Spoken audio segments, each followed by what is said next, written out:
Então, estamos aqui reunidos nesse 31 de julho de 2025, que é uma quinta-feira muito especial. Só um instantinho, pessoal.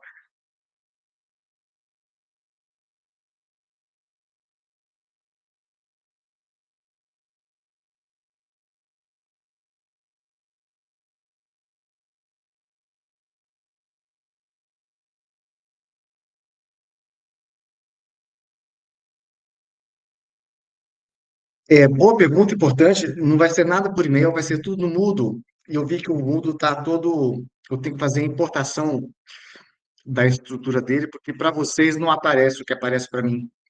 Aí eu tenho que pedir desculpa mais uma vez, porque eu estou atrasado com o Moodle de vocês, mas vocês não vão ter nenhum prejuízo, tá?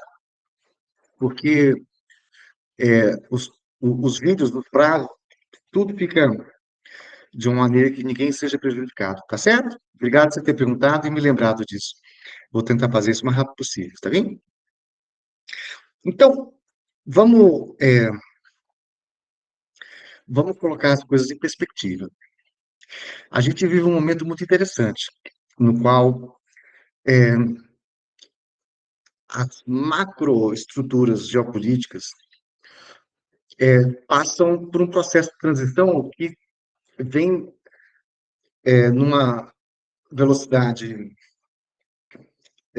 gradual até agora, e a partir da eleição do Trump, as coisas estão acelerando. O final do governo Biden e o Trump tem sido incrivelmente agitados do ponto de vista da corrosão, da erosão, do esfacelamento, da desorganização,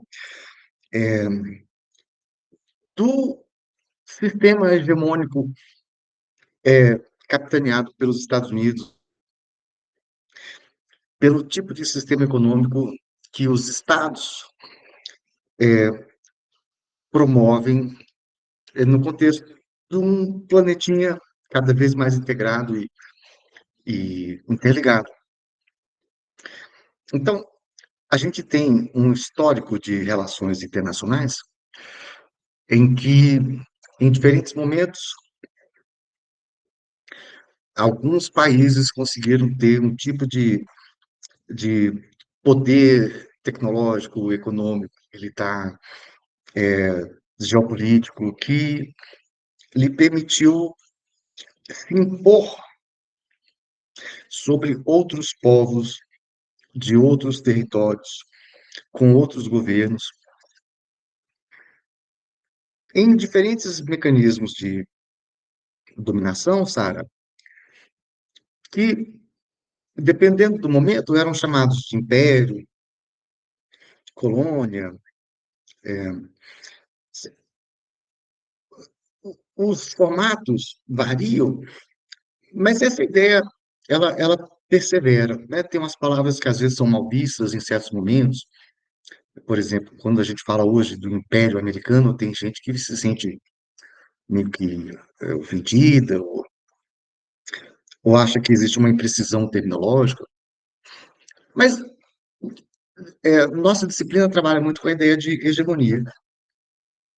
O hegemona tem uma expressão que eu acho interessante, que é o poder parador às águas, né? E depois de ciclos em que havia um sistema multilateral, policêntrico, depois da Segunda Guerra Mundial, um sistema dicotômico entre um projeto de sociedade, de economia, de governo, de Estado, de política, de sociedade, de cultura, ligado ao sistema capitalista, capitaneado pelos Estados Unidos e os países da Europa Ocidental e aqueles que tinham um, um tipo de capital construído a partir da exploração que o colonialismo, o imperialismo possibilitou e que se organizou militarmente de uma maneira que conseguiu se sobrepujar aos outros, formando assim um sistema muito organizado de expropriação, e, de outro lado, um sistema que tem é, várias nuances de organização ligada ao socialismo. É, o da União Soviética era um, da China era outro, Cuba era outro, Iugoslávia era outro, e assim por diante. Mas essa dicotomia, que foi fundamental na segunda metade do século XX, ela, ela ruiu de dentro para fora com a maneira pela qual a União Soviética não conseguiu manter um padrão de desenvolvimento econômico a partir de um certo momento e adotou mudanças que, de maneira muito precipitada, acelerada, acabou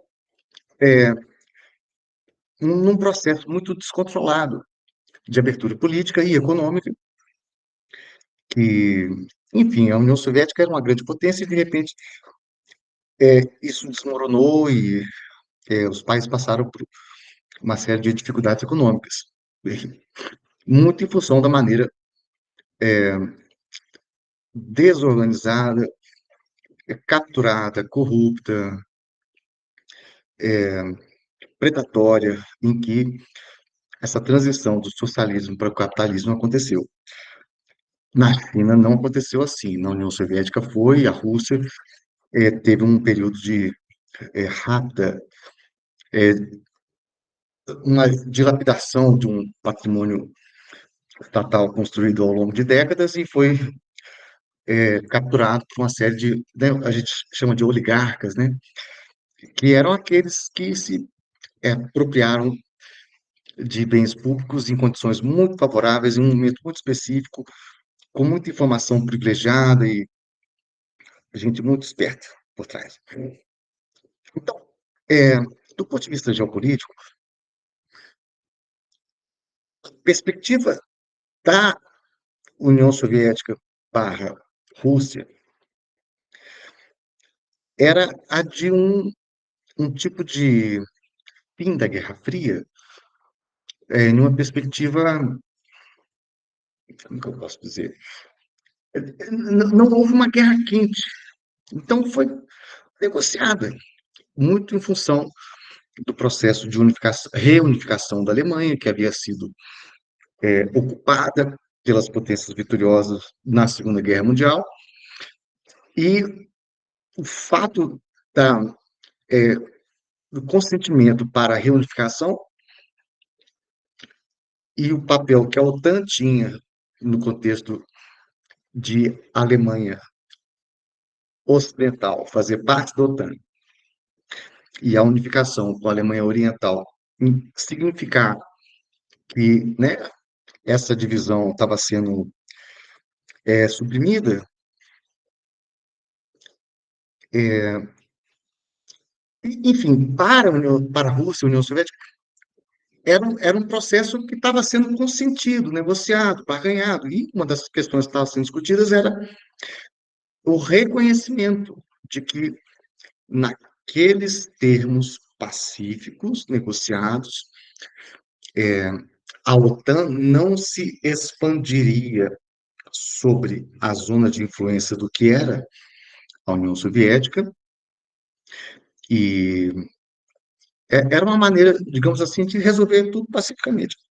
A expectativa era de uma eventual integração às economias europeias, à economia mundial e, enfim, o fim do experimento socialista nesses países significaria a possibilidade do fim da rivalidade e de uma integração. Era possível. Mas a maneira pela qual os Estados Unidos viu isso, em uma perspectiva de quem ganhou, vamos dizer assim, né? Quem não viu isso como um empate, e sim como uma vitória, fez com que os Estados Unidos não se sentisse limitado, impedido, restringido, ele ganhou e ele queria se apropriar do que ele ganhou. Então, ao contrário do grande arranjo que gerou esse fim da Guerra Fria, os Estados Unidos continuou avançando, os países que haviam sido submetidos, é, querendo ou não, ao domínio soviético, socialista, sentiam muito medo do tipo de expansão que a Rússia poderia significar, procuraram se vincular à OTAN para se proteger da Rússia, mas, enfim, esse movimento acabou fazendo com que o aumento do poder do bloco ocidental, capitalista, liderado pelos Estados Unidos, fosse construído por sobre a insegurança da Rússia e dos países que faziam parte ali da sua zona de influência. Então, a gente tem uma situação na qual os Estados Unidos é capaz de influenciar os novos governos, as novas políticas, a economia desses países, e de uma maneira que nada segurava eles depois do fim da Guerra Fria. Aí a gente tem um momento, então, de unipolaridade, de hegemonia, em que não havia nada, do ponto de vista econômico, militar, geopolítico, financeiro, científico, cultural, que fosse capaz de segurar os Estados Unidos, de exercer esse papel de hegemona. E ele, de fato, conseguiu impor tudo que ele quis, ou quase tudo. Nesse processo, o império, essa perspectiva imperialista, dominadora, controladora, predatória, exploradora, autoritária, violenta, sem respeito à diversidade, sem respeito à democracia, sem respeito. Era sempre a ideia de fazer o nosso governante, e se quem tiver no poder de um país não for nosso aliado, a gente mata, derruba, prende, elimina, deslegitima. Eles foram capazes de fazer isso tantas vezes que eles não se sentiram constrangidos, limitados. E isso criou toda uma economia trilionária, repito, trilionária, que, no fundo, dependia, dependia da capacidade de inventar novos conflitos para que, então, se pudesse, como é que eu posso dizer assim, que pudesse, é, acho que eu até me perdi aqui, nada conseguia segurar esse colosso de poder que não deve ser pensado apenas da perspectiva estatal do governo dos Estados Unidos, e sim como um conjunto de networks de articulação que tem uma dimensão econômica, política, social, né? E é uma máquina que dependia de alimentar a percepção de ameaças, ameaça comunista, os árabes, o terrorismo, para alimentar toda uma rede chamada complexo militar industrial, que é um negócio trilionário e que muita gente se beneficia da projeção de poder na criação de problemas para resolver militarmente, e o resto do mundo mesmo, do mundo todo, os 99% pagando o preço para que o 1%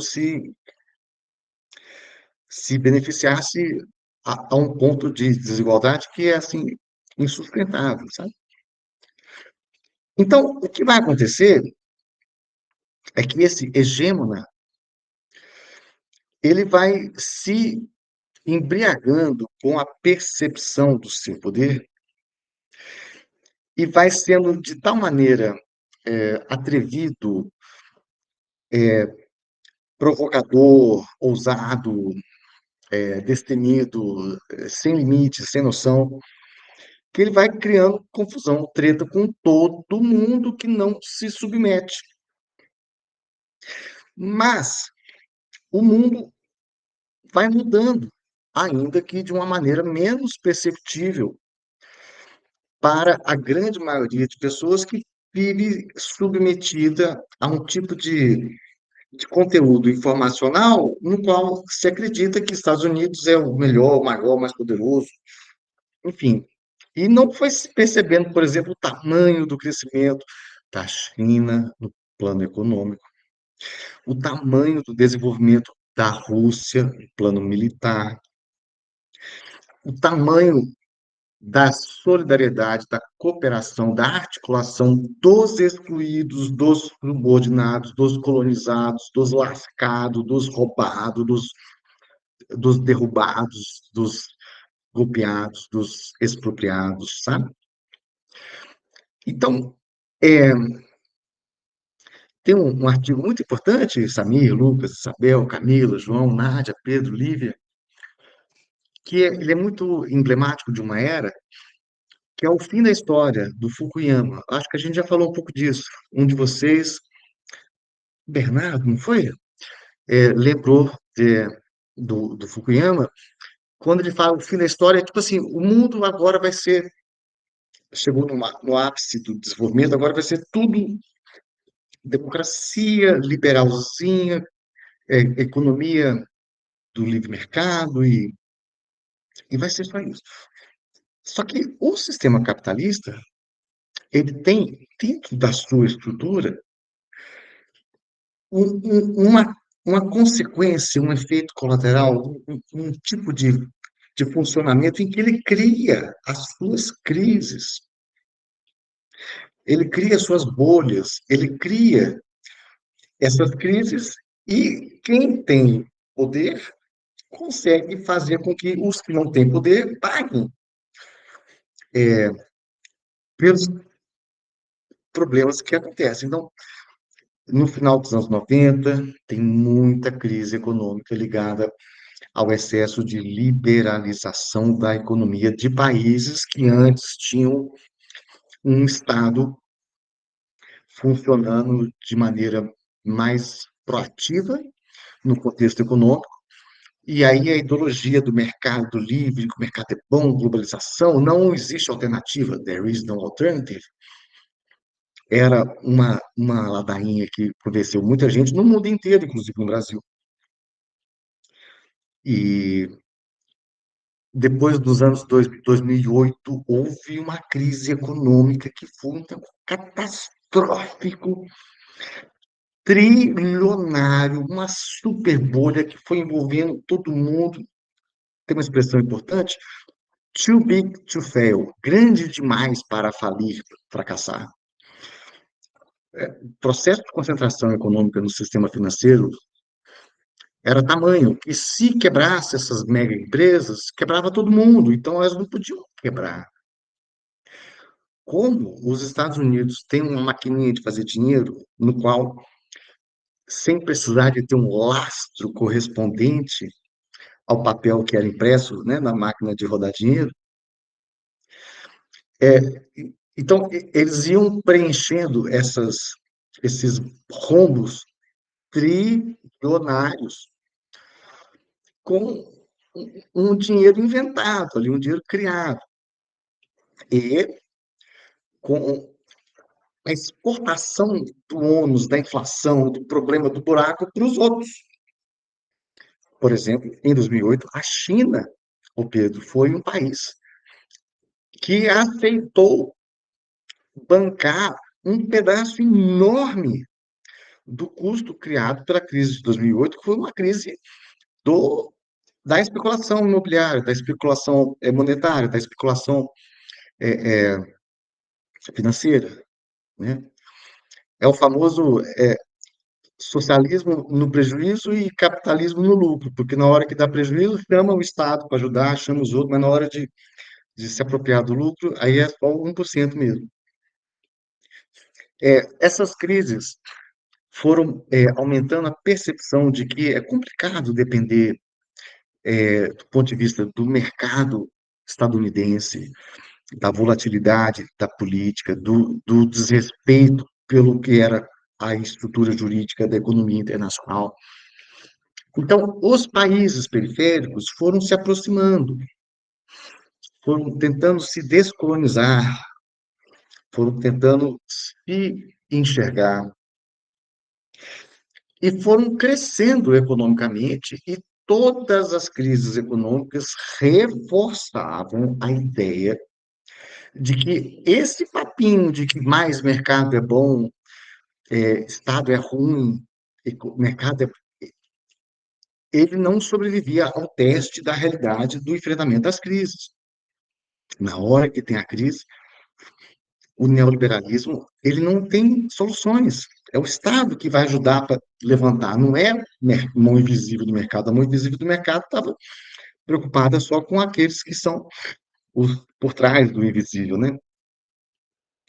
Então, a gente chega num momento em que, de acordo com os indicadores econômicos mais importantes, a China ultrapassa os Estados Unidos em termos de economia.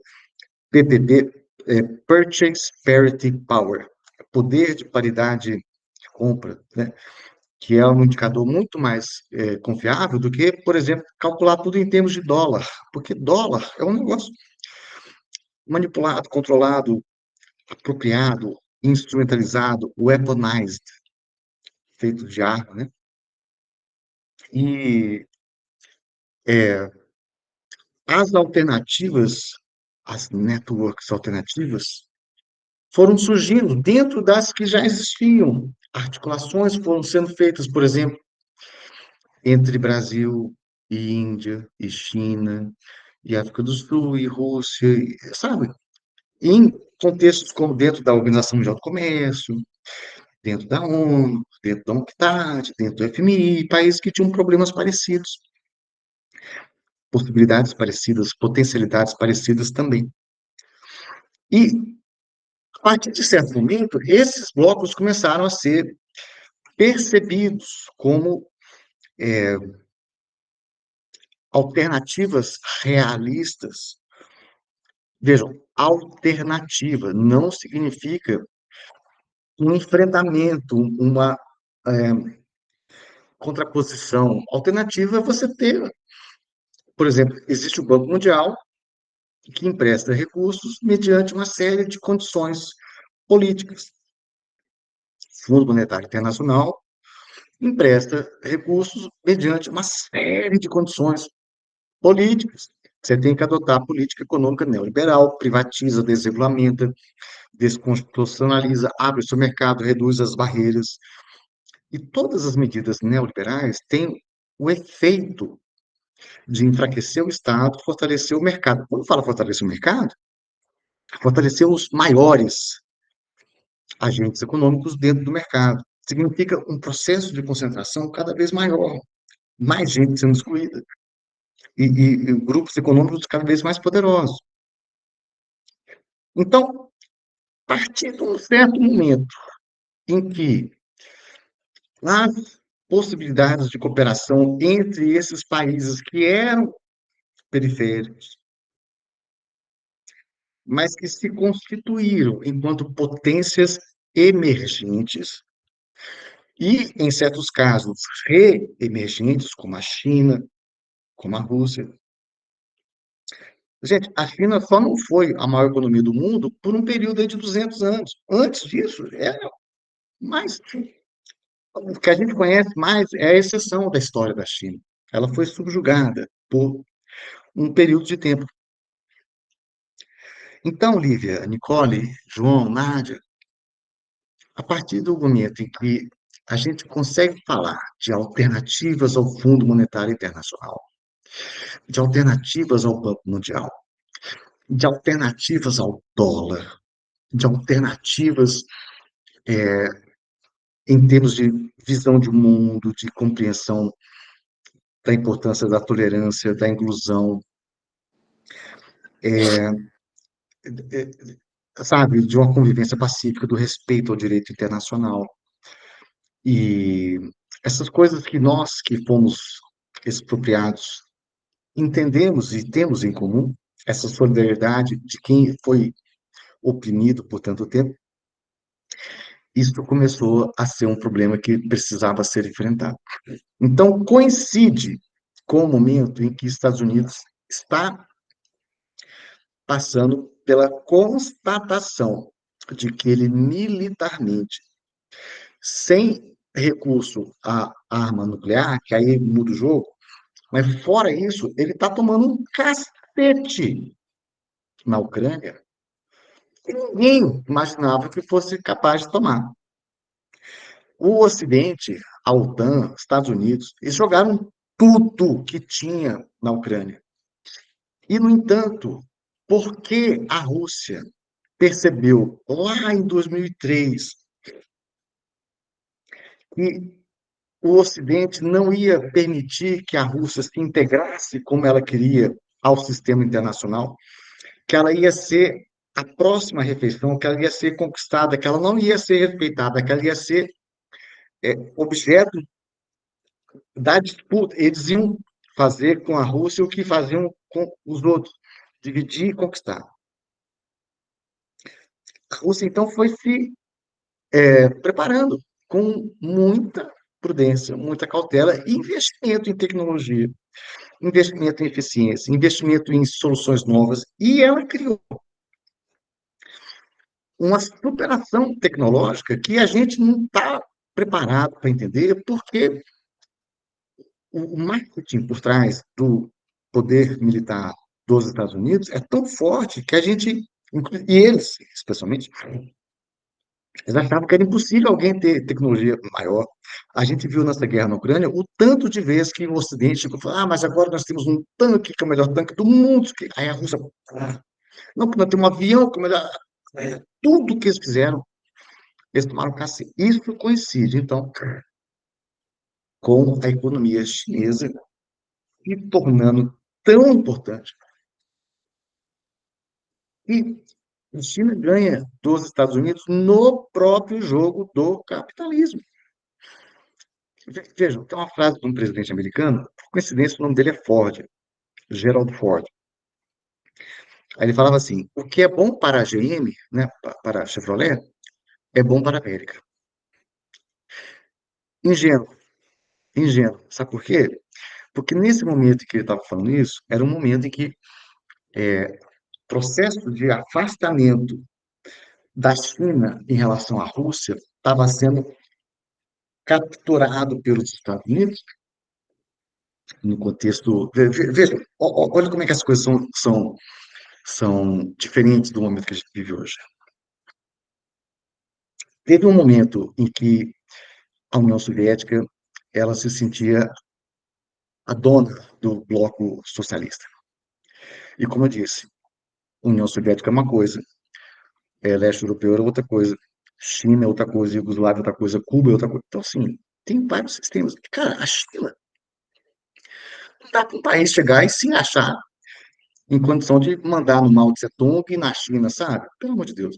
Então, a União Soviética ela foi arrogante com a China e a China pensou que ela poderia ter um problema de guerra com a União Soviética, porque chegou a ter troca de tiro. E nessa época, a paranoia da Guerra Fria era tão forte, que os planos de guerra dos Estados Unidos eram assim: se tiver uma guerra com a União Soviética, nós vamos bombardear a China também, mesmo que a guerra não seja com a China. Era um pacote, entendeu? Era um pacote. E a China, então, vejam, eu estou falando de uma época em que a China era muito, muito, muito, muito menor do que ela é hoje, mas muito menor. Vamos entender, de 1949 para cá, a China era o país mais pobre do mundo e hoje é o mais rico do mundo. Em 89, quando cai o Muro de Berlim, o Brasil é muito maior do que a China, mas né, eles fizeram uma coisa mais esperta, porque a curva de crescimento deles é uma coisa incrível. E é uma coisa que eles souberam fazer abriram a economia sem perder o controle político, que é o que a Rússia fez o inverso. A Rússia perdeu o controle político e aí perdeu o controle econômico também. A abertura econômica e política da Rússia, glasnost e, como é que chama? Perestroika, né? Eles perderam o Estado, entendeu? A China não perdeu. Ela, ela foi integrada economicamente porque os Estados Unidos quis afastar a China da Rússia, porque nesse contexto dessa treta, a China perguntou para os Estados Unidos, vem cá, estou falando a real aqui, historicamente a gente sabe que quando, sei lá, você está brigando com o seu vizinho da direita, o vizinho da esquerda vai e te invade as costas. Isso aconteceu várias vezes. Aí a China pergunta, se a gente tiver um conflito com a União Soviética, vocês vão ficar neutros, sabe? Na real. Aí que os americanos. E isso foi o Kissinger que percebeu. Por todos os defeitos que ele tem, ele era pelo menos esperto. Ele falou assim, gente, se a China e a União Soviética estão tretando, vamos aproveitar e enfiar a nossa presença no meio das duas, porque nada pode ser mais perigoso para nós do que esse blocão da Eurásia, todo unido socialista. Então, quando eles conseguem separar a China da Rússia, é a maior conquista geopolítica possível, entende?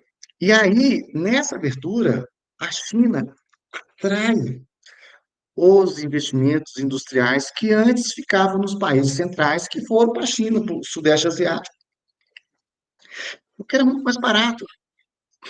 Então, os Estados Unidos fazer um navio nos Estados Unidos era muito caro, fazer na China é mais barato. Fazer carro, fazer tudo. Então, nem tudo que é bom para a GM é bom para a América, porque a GM ficava lá em Detroit, empregava muita gente e fazia tudo lá. Quando foi para a China, os acionistas ganharam mais dinheiro, mas o país perdeu. Os consumidores até puderam comprar o produto mais barato, mas quem ganhou mesmo? Dono do business, né? Então, os Estados Unidos foi se enfraquecendo industrialmente, tecnologicamente. E um governo capturado pelas indústrias, pela economia, pelo capital. É um país, Olivia, Pedro, João, em que o lobby ele é regulamentado. Então, é possível você monitorar, identificar cientificamente como é que funciona o processo de produção de normas. Então, você tem uma empresa X, que tem um interesse Y, que sabe que se tiver uma lei assim, assim, assado, ela vai ganhar muito mais, então ela faz com que os seus candidatos ganhem as eleições, a eleição é muito econômica, e esses candidatos então fazem o direito que elas querem, e aí elas se beneficiam, ficam mais poderosas, e o ciclo continua. Nos países que têm um Estado mais forte, não. Por exemplo, na Rússia, não é a indústria da guerra que manda no governo. Ao contrário, é o governo que manda na indústria. Então, elas fazem coisa que funciona. Os Estados Unidos fazem coisa para dar dinheiro para a turma. É um business plan, não é um war plan. Então, China, Rússia, elas vão mantendo um tipo de capacidade organizacional que os Estados Unidos não tem mais, porque foi capturado por interesses privados. O Estado é muito importante, sabe, pessoal? E a soma desses fatores começou a preocupar. E aí, os últimos anos do governo Biden estava senil. Os caras que estavam conduzindo o governo eram, assim, picaretas tão é, corruptos, tão comprometidos. É tão evidente, assim, que o que eles estavam fazendo não era em benefício, Gabriel, do país, era em benefício dos business plan, pessoal. É o business plan, sabe? E isso fez com que hoje eu estou aqui em São Paulo, tá um frio lascado. Passei a noite no ônibus, eu tô me a cabeça tá meio aérea, mas essa é tanta coisa que eu queria falar com vocês, sabe? Quando o Lula começa a falar assim, eu sei que a gente tem que usar o dólar para fazer comércio com a Argentina, a gente tá aqui do lado, a gente tem que usar o dólar. Eu pensei assim, vamos matar o Lula. Juro que eu pensei, falei com o pessoal. Se ele falar assim desse jeito, os caras, esse é um negócio que, historicamente, eles matam quem fala isso. Aí vários países começaram a falar. Aí o BRICS começa a desenvolver uns sistemas e tal. E o que que vai acontecendo? Estados Unidos começa a ficar cada vez mais abusado na imposição de medidas arbitrárias. Eles chamam de sanções. Vocês vão aprender lá no oitavo período que sanção é assim: um país comete um ato ilícito que causa um dano a um outro. Esse ato ilícito que causa um dano a outro, ele gera o direito desse outro fazer uma ação que a gente chama de contramedida. E essa contramedida, ela, como resposta a uma ação ilegal, ela é lícita. Ela é uma ferramenta da sociedade internacional, fazendo com que um Estado puna uma conduta ilícita com uma coisa que o direito chama de sanção. Sanção. Sanção, então, é uma palavra que pressupõe uma, um sistema de análise jurídico pelo qual você tem um ato ilícito que é punido por uma sanção. Então, é uma coisa legítima.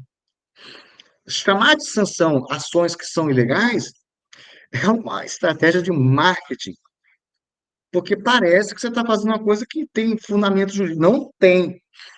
Então, os Estados Unidos, eles fizeram ações ilegais, abusivas, imorais, políticas, é, sem fundamentação técnica, científica, nada. Com tantos países, de uma maneira tão, como é que eu falo, assim, desregrada, que os países foram percebendo que quanto mais se continuar vinculado a um sistema viciado, em que os Estados Unidos faz o que quer e todo mundo tem que aguentar e não tem jeito, cara, aí começam a fazer, por exemplo, comércio nas próprias moedas pelo BRICS. Criam um novo banco de desenvolvimento no BRICS, que é para não precisar do FMI. Não é para ser contra o FMI, não é para ser contra o dólar, é para ter uma alternativa. Porque, por exemplo, aí, cara, deu um golpe lá nos Estados Unidos, aí quer puxar o saco do outro que deu o golpe aqui no Brasil, e aí usa de um mecanismo jurídico para punir o juiz que está analisando o caso aqui no Brasil. Isso é tão arbitrário, que o pessoal pensa assim, uai, mas se todo mundo que os caras não gostarem for usar esse tipo de estrutura jurídica de punição, aí não dá. Você tem um sistema econômico no qual a credibilidade é super importante, Lívia. E aí você tem, por exemplo, a Rússia, 300, 400 bilhões de dólares em ativos que estão juridicamente sob a jurisdição de outros países. Por exemplo, por muito tempo, o investimento mais seguro que havia é um investimento chamado título da dívida pública do Tesouro Americano. Por quê? Porque como eles foram por muito tempo a economia mais sofisticada do mundo, que tinha a maior reserva de ouro do mundo, que tinha toda a força militar, diplomática dos Estados Unidos e tal, a lógica era assim, o investimento mais seguro que eu posso fazer é o título da dívida pública do Tesouro Americano. Isso faz com que os países façam investimento, como você pode comprar ouro, pode comprar investimento nesse tipo de papel. Aí, se o governo de um país fala assim, isso que tal, vamos impor sanções à Rússia E aí, esses 300 bilhões que eles têm aqui com a gente, nós vamos segurar, nós não vamos, ou seja, vamos expropriar 300, 300 bi, é só na Europa, 350, fora nos Estados Unidos. Aí, imagina, vocês fazem isso com um país que é uma superpotência nuclear. Imagina o que que eles vão fazer com os outros, o Pedro. Entendeu, líder? Os países pensam assim, cara, não dá para confiar nesses caras. A Venezuela, por exemplo, ela tem não sei quanto de ouro, que, por vários motivos, ela deixava na Inglaterra. Ô, gente, vai ser besta assim, né? Aí, um certo dia, o Ocidente, Estados Unidos, Inglaterra e tal, eles acharam que o presidente da Venezuela não era legítimo, e legítimo é um cara que se apresentou chamado Juan Guaidó, um cara que não era nada, se proclamou-se a si próprio como presidente, porque era o business plan da galera, e aí o governo da Inglaterra falou assim, esse ouro aqui da Venezuela eu vou dar para o Guaidó, porque o Guaidó é que é o legítimo presidente, e não o cara que foi eleito. Você entende? Essas coisas, os pais falam assim, poxa, se, se para esse oba-oba que não tem regra, que não tem direito, que não tem nada, que faz tudo o que eles quiserem, não dá para confiar. Então, vamos desdolarizando, vamos desamericanizando, vamos sair do alvo. O cara que hoje é ministro das Relações Exteriores dos Estados Unidos, chama Marco Rubio, antes do Trump ser eleito, antes do Trump ser eleito, e ele ser ministro, ele senador já falava assim, é, ele deu entrevista usando o Brasil de exemplo. Na entrevista que ele deu, ele falou assim, se o Brasil parar de usar o dólar, como é que nós vamos poder sancionar o Brasil quando se a gente precisar? Veja, ele já estava dando bandeira do que eles iam fazer, e tanto que era importante manter todo mundo vinculado ao dólar, para poder usar o dólar como punição. No comércio internacional, pessoal, as transferências monetárias se dão por um negócio que chama SWIFT, SWIFT. É uma sigla que eu não sei direito o que é. O controle do SWIFT é dos Estados Unidos. Então, quando eles querem punir alguém, eles excluem a empresa, a pessoa, o país do acesso ao SWIFT. Se você exclui um país do SWIFT, você tipo tira ele da economia internacional, sacou? Aí eles vão tirando a Rússia, tira a China, tira todo mundo que eles não gostam. Aí chega um ponto que os excluídos falam assim, cara, vamos criar um negócio nosso. Eles estão parados ou não. Eles travaram a própria cova. Então, eles estão fazendo isso com todo mundo. Aí chegou o Trump, e o Trump, ele tem. o- gente, é tanta maluquice que é difícil até de contar. Olha só, vamos entender. Eu acho que vocês sabem, mas eu acho que eu tenho que explicar mais ou menos como é que funciona um tipo de tributo muito especial, que é o imposto de importação. Os ingleses chamavam de tariff, então a gente chama de tarifa. Mas vocês vão aprender no direito tributário que, tecnicamente, tarifa é uma coisa e imposto é uma categoria mais abrangente, tributo é uma categoria mais abrangente, aí tem tarifa, taxa, imposto, tal, contribuição de melhoria. Então, a gente fala imposto de importação como tarifa por uma questão de anglofonia, sabe? Uma influência do inglês. Imposto de importação, ao contrário de outros tributos, ele não serve para. Já foi aplicado, Bernardo, já foi. Já foi. Eu vou falar disso já já, tá? O imposto de importação, então, ele tem uma função que não é levantar dinheiro para financiar o custo da máquina pública. Não. Ele serve para artificialmente aumentar o preço de um produto importado em comparação com o equivalente nacional.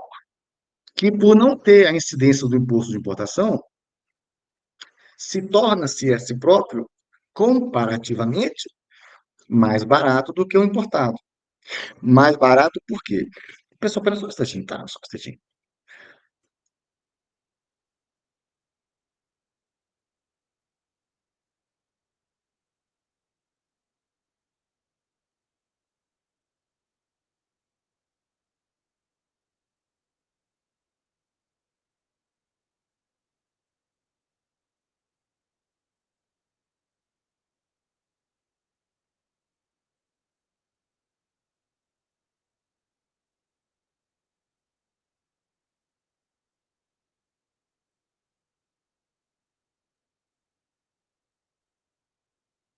Então, o imposto de importação, ele serve para influenciar o mercado, fazendo com que o consumidor nacional seja compelido a comprar um produto nacional em detrimento do importado, que seria mais barato se não fosse exatamente pela incidência do imposto de importação.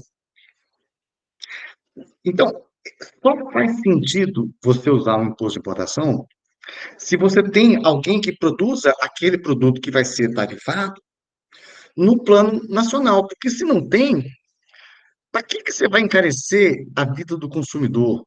Entendeu? Porque a razão é para proteger, proteção, protecionismo. Tarifa, então, tem a ver com proteção.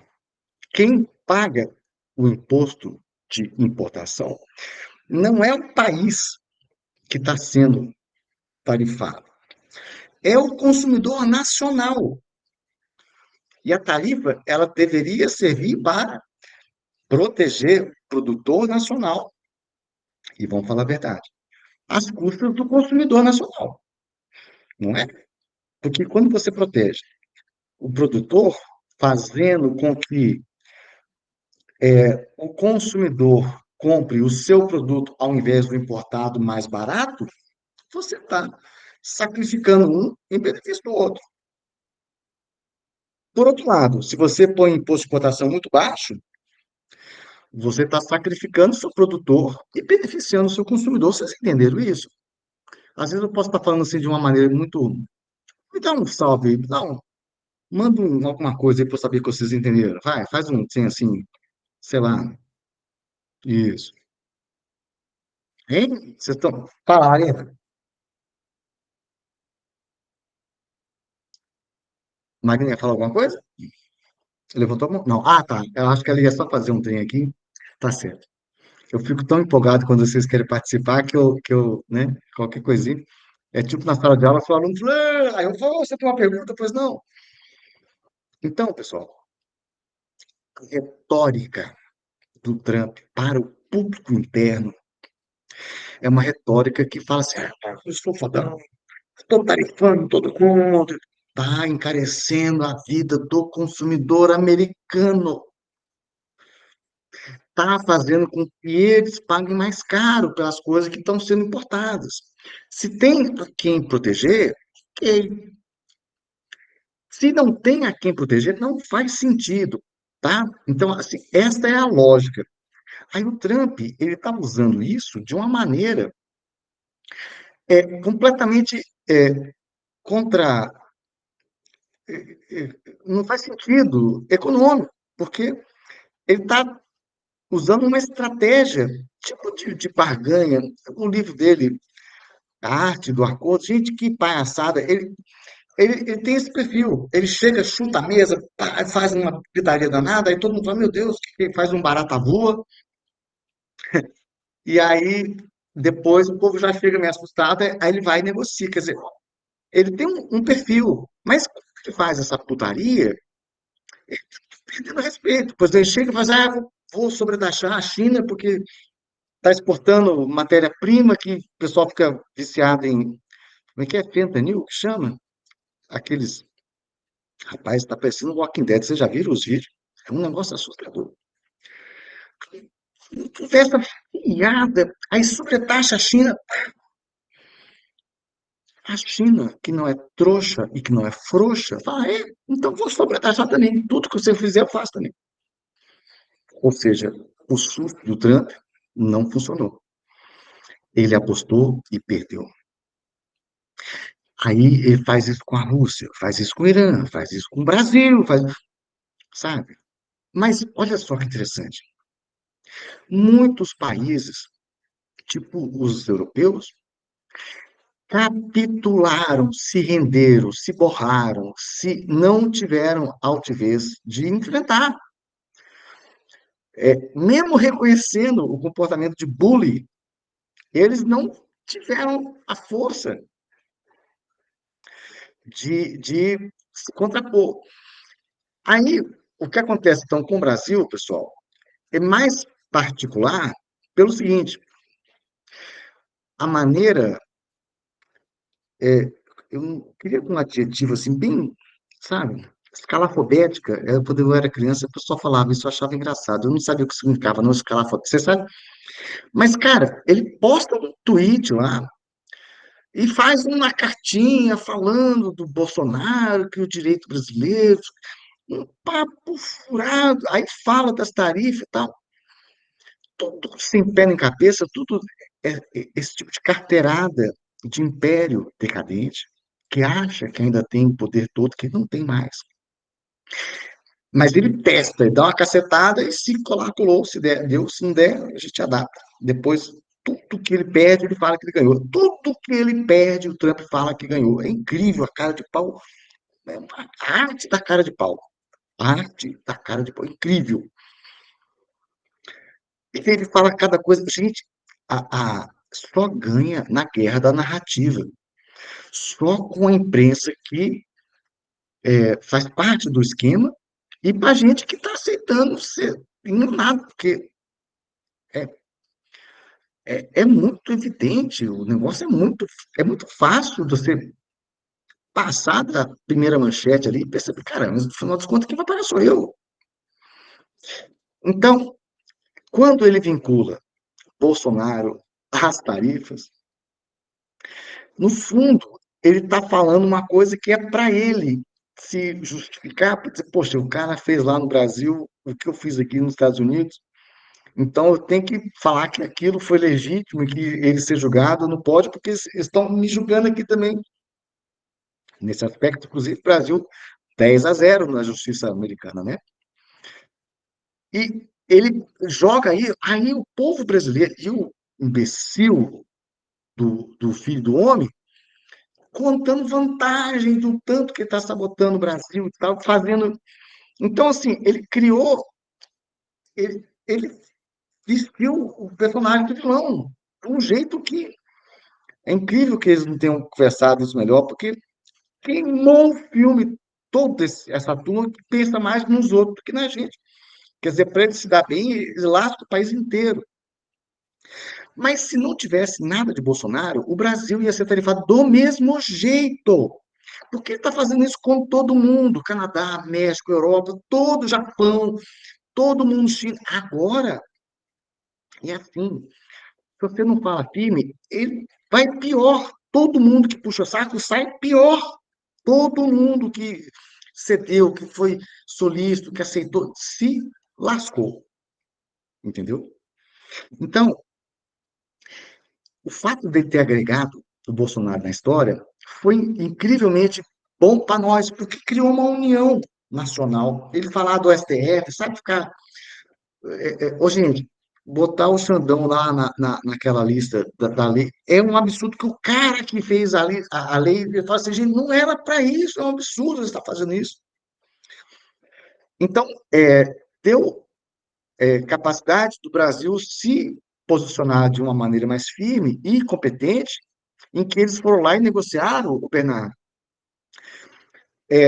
de tudo que eles prometeram que ia sobretaxar, houve um recuo muito grande em áreas muito importantes, ainda que não tenha sido tudo que poderia ser, ainda que ainda haja muita barbaridade, os setores mais importantes, 2/3 aí das coisas mais importantes que a gente exporta para eles, eles recuaram, entendeu?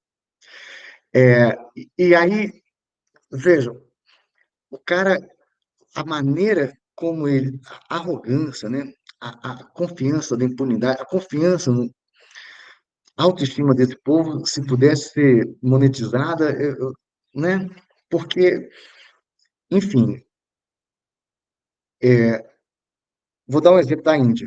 A Índia, dentro do BRICS, é um país que sempre tem um comportamento ambíguo, dúbio, porque tem um pedaço grande da Índia que sonha em ser ocidental, um pedaço que ainda é muito colonizado. A Índia tem uma rivalidade histórica com a China. Então, assim, estar num ambiente em que a China é o mais poderoso é difícil para a Índia. Então, a Índia quer ter um pé lá, um pé cá e tal. E a Índia, muitas vezes, era vista como um país que podia ser o cavalo de Troia dentro do BRICS, como já falaram do Brasil também. E a Índia estava tentando fazer o possível para agradar os americanos, prometeu investir não sei quantos bilhões lá, assim como os europeus, japoneses, e eles foram ferroados do mesmo jeito. E os americanos, o Trump falou, a Índia está no BRICS, então, além das tarifas, vai ter uma penalidade a mais, porque está comprando petróleo da Rússia. Aí assim na Índia, o pessoal fala, sabe, Dante, isso aqui não dá para negociar com um país que não faz o que ele promete fazer, que faz o que ele disse que não ia fazer, que tudo. Gente, o Canadá disse que vai reconhecer a Palestina, aí o Trump disse que vai sobretaxar o Canadá mais do que já por conta dessas coisas. Então, pessoal, a gente está vivendo um momento muito interessante em que eles estão desesperados, eles estão dando bandeira, eles não estão segurando a onda. O plano deles é muito ruim. Eles estão juntando todo mundo que eles estão lascando, porque a alternativa ao sistema de dominação é muito mais atraente. É a inclusão do BRICS, entendeu? É a articulação em que não tem um querendo engolir o outro. Tem teoria dos jogos, que eu gosto muito, Samir, Lucas, Isabel, Camila, Lívia, Nicole, João, Nádia, que tem duas maneiras, não sei se vocês estão familiarizados com teoria dos jogos, tá? Mas é uma maneira de você interpretar situações relacionais como se fossem jogos. Ou seja, você tem certos jogadores que têm um certo tipo de ação que é possível, e cada tipo de ação, dependendo da ação do outro, pode ter um tipo de ganho, custo-benefício, etc. Então, tem maneiras de você interpretar um jogo como sendo um jogo competitivo, ou seja, o que um ganha é o que o outro perde. Esse jogo competitivo significa, é tipo futebol. Não é porque futebol é um jogo, mas é porque o que um ganha é o que o outro, o gol que um faz é o que o outro levou. Quando você vê o mundo como um jogo competitivo, você quer derrotar o outro. Você pensa no atrito, no conflito, na inimizade, em derrotar, em sabotar. A China, o Brasil, são países que estão partindo de uma outra perspectiva do jogo colaborativo, cooperativo, em que o mundo cabe nós dois. E se a gente, ao invés de gastar recurso um sabotando o outro, se a gente se juntar num objetivo comum, nós dois vamos ganhar mais. Então, assim, em vez de eu fazer um gol contra você, nós dois vamos ficar melhor, nós dois vamos crescer, nós dois vamos aumentar. É, a cooperação é benéfica para todo mundo. Quando um quer ganhar tudo e o outro nada, aí não tem como esperar. Mas se você cede um pouco aqui e o outro cede um pouco ali, dá para fazer. Então, o Brasil é um país importantíssimo, importantíssimo. O Brasil ele tem uma capacidade de interligar América Latina, África, países em desenvolvimento que foram colonizados, que têm muitos recursos, que têm muitos problemas, mas que têm muito potencial. Países que ainda têm um Estado que é capaz de induzir o crescimento. São países que têm uma curva, assim, sabe, que não pode ser negligenciada. E esses países agora eles estão acreditando que existe uma coisa que eles podem fazer juntos, que é uma alternativa a esse sistema de exploração, em que os caras vêm aqui, dá golpe na gente, prende gente, leva o nosso pré-sal, muda a nossa lei. sabe, tem alternativas se a gente cooperar, se a gente se ajudar, se a gente acreditar, se a gente tiver coragem, sabedoria, firmeza, sabe? Porque, por exemplo, aqui no Brasil, é barato comprar meia dúzia de deputados, fazer uma CPI, fazer um negócio, e aí derruba uma presidenta por conta de um negócio que não foi crime, prende um cara por uma coisa que. Pô, gente, a prisão do Lula é um dos negócios mais esquisitos. Fato jurídico indeterminado, não fala nem o que, que foi. Fato indeterminado, que não existe um negócio desse. Então, assim, o fato do Brasil ter levado essa cacetada e ter segurado a porrada de pé, firme, corajoso, enquanto os outros que puxaram o saco se deram muito pior, e percebendo que não é com os Estados Unidos, é non-agreement capable, ele não é capaz de um acordo, porque ele sempre vai explorar acreditando que ele tem o poder de sobrepujar, de dominar, de destruir, de matar, de eliminar. Gente, então, cara, a gente vive um momento, e eu acho assim, se o Brasil, por exemplo, caísse internamente, porque tem setores vendidos, setores que fazem parte do business plan do 1%, em detrimento do 99%, ia ser uma pena para o mundo. Então, assim, é muito bom para o mundo que o Brasil tenha enfrentado esse negócio, que foi um golpe, mas que foi um golpe que nós levamos, cara. Tem uma hora que tem que ir para porrada mesmo, e tem que ter o queixo firme, porque não é fácil. Um país com o poder que eles têm não vai entregar a rapadura fácil. Eles vão fazer de tudo. Eles vão. Não tem nobreza. Não vai descer chutando, mordendo, azunhando, dando grito e puxando o cabelo, porque, gente, eles não têm grandeza. Não tem grandeza, não tem civilização constituída histórica. Para saber ser mais um grande dentre outros, tem que ser o hegemona que controla tudo? Não precisa ser, mas eles não conseguem ser diferente. Então, o império, mentalidade de império, saiu muito caro, entendeu? Nossa, 18,40 já. Mas, enfim, vocês entenderam melhor o que aconteceu? Então, assim, é um momento muito interessante. O mundo está mudando. E eles perdem no campo de batalha militar, eles perdem no campo de batalha monetário, eles perdem no campo de batalha comercial, eles perdem no campo de batalha ideológico. Por exemplo, pelo amor de Deus, quem que ainda tem coragem de negar o genocídio na Palestina? Não tem jeito. Agora, só para fechar no babado, no choqueio, no fofocalizando. Ok, ok, ok. A gente fica tentando dar explicações racionais para uma série de coisas que a gente tenta pegar o Estado e botar o Estado como um ser racional, que toma decisões assim, assim, assado e tal. Mas aí a gente descobre que tinha um cara que era amigo dos caras muito importantes, e que ele fazia umas orgias, umas farras, pegava umas meninas novinhas, botava pros velhos pedófilos, e filmava todo mundo. E depois usava essas imagens, essas fotos, como mecanismos de chantagem. Aí, por conta desses pedófilos desgraçados, associado a um serviço de espionagem de Israel, que é o Mossad, né? O cara é ligado ao Mossad, que, por sua vez, é ligado à CIA. Então, às vezes, os países fazem umas coisas que não têm a menor lógica. Mas é porque o cara está preocupado dos outros divulgar a foto dele com as menininhas e ele perder tudo, não só o dinheiro, mas tudo. Sacou?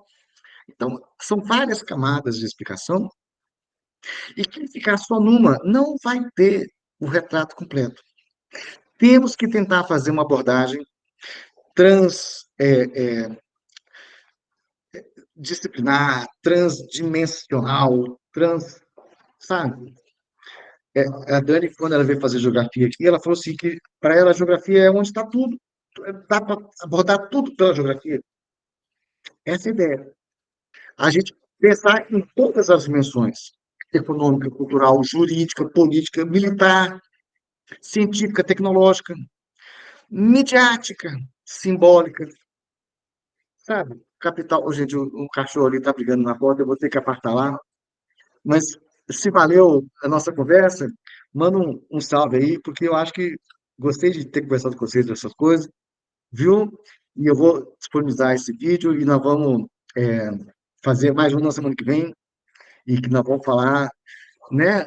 Não, nem sei mais o que é tanta coisa. Ó, a minha matéria nunca teve um momento tão gostoso, porque eu fico conversando sozinho, pensando nas coisas que eu quero falar para vocês, tá? Então, vocês não se preocupem com nota, não, tá? Não se preocupem com o trabalho, preocupem em entender esse mundão que está mudando. E se a gente não compreender o sentido das mudanças, nós vamos perder oportunidades, entendeu? Porque, cara, tá aí. Nunca foi tão possível. Nunca foi tão, sabe? Um momento de ser otimista e confiante. Tá certo? Então, pessoal, preciso desligar agora, mas fiquei muito feliz com a nossa conversa e depois a gente retoma essa discussão, tá bem? Tchau, Obrigado, um valeu. abração para todo mundo. Tchau, tchau, Bernardo. Tchau, Tchau, professor. Mara. Obrigada. Boa Tchau, Nádia, noite. Gabriel. Tchau, Júlia. Maria Eduarda.